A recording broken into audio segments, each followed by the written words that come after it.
ಎಲ್ಲ ಬಿಟ್ಟಾಕು ನೋಡು ಬಂದಾಯ್ತು ಫುಲ್ ಮಾಲಿಕ್ಕು ಇವನ ಮಾತುಗಳು ಯಾವತ್ತಿಗೂ ಕಡೆಕ್ಕು ಕಮ್ಮಕ್ಕು ಕಿರ್ಮಿಕ್ಕು ಚಮ್ಮಕ್ಕು ಕಿರ್ಮಿಕ್ಕು ಕದರಿ ಇವರೇ ಚಿಕ್ಕು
ಏನು ಅಂದ್ರೆ ಇವತ್ ನನ್ ಬಳಿ ಹಾಕ್ಯಾನ ನನ್ ಸೀರೆ ಹುಟ್ಟ್ಯಾನ ಹೂವು ಮುಟ್ಟ್ಯಾನ ಅರ್ಶನ ಹಾಕ್ಯಾನ ಕುಂಕುಮ ಹಾಕ್ಯಾನ ಅದಾಕ್ಯಾನ ಇದಾಕ್ಯಾನ ಅಂತ ಬಾಯಿ ಬಿಟ್ರೆ ಕತ್ತಿಸ್ಬಿಡ್ತೀನಿ.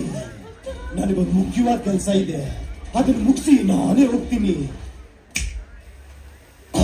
ಕನ್ನ ಕಥೆಯ ಮುಗಿಸಿ ಕೊರಳ ನರವ ಕಡಿದು ಮುಗಿಸಿ ಇಂಚಿಂಚಾಗಿ ದೇಹ ಸೀಳಿ ನಡುಬೀದಿಲಿ ನರ ಕತ್ತರಿಸಿ ಈಟದಂಗೆ ಹೊಸಕಿ ಬಿಡಲು ಬಿಸಿಯ ರಕ್ತ ಬಸಿದು ಬಿಡಲು ತುಂಡು ತುಂಡು ತುಂಡರಿಸಲು ತಪ್ಪುಗಳ ತಲೆ ಕಡಿಯಲು ಅಬ್ಬರಿಸುತ್ತ ಬೊಬ್ಬಿರಿಯುತ್ತ ಬಲಿಪೀಠ ಅಣಿ ಮಾಡಿರುವೆ. ಬಂದಳು ಬಂದಳು ನೋಡು ಬಲಿ ಹಾಕುತ್ತಾಳೆ ಕಲ್ಪನಾ. ಎಲ್ಲ ಮನೆಯ ಮುಂದೆ ಎಡೆ ಹಾಕುತ್ತಾಳೆ ಕಲ್ಪನಾ. ಗಡ ಗಡ ಗಡ ನಡುಕ ನಿಂಗೆ ಗುಡುಗು ಆಗುತ್ತಾಳೆ. ಸಿಡಿ ಸಿಡಿ ಸಿಡಿ ಸಿಡಿಲಿ ನಂಗೆ ಬಡಿದುಕೊಳ್ಳುತ್ತಾಳೆ. ಬಂದಳು ಬಂದಳು ಬಂದಳು ಬಂದಳು ಬಂದಳು ಬಂದಳು ಸುಂಟರ ಗಾಳಿ ಹಂಗೆ ಬಂದವಳು. ಸಂಹಾರ ಮಾಡೋ ಶೂಲ ತಂದವಳು. ಹೇ ಗಂಡು ಹೆಣ್ಣು ಸೇರಿ ಬಂದವಳು. ನಿನ್ನ ಅಂತ್ಯ ನೋಡಲೆಂದು ಬಂದವಳು. ಮೇಲೆ ಕೇಳ್ತೇನೋ ಬಿಸಿಲು ಕೈ ಆಗ್ತಾನೆ.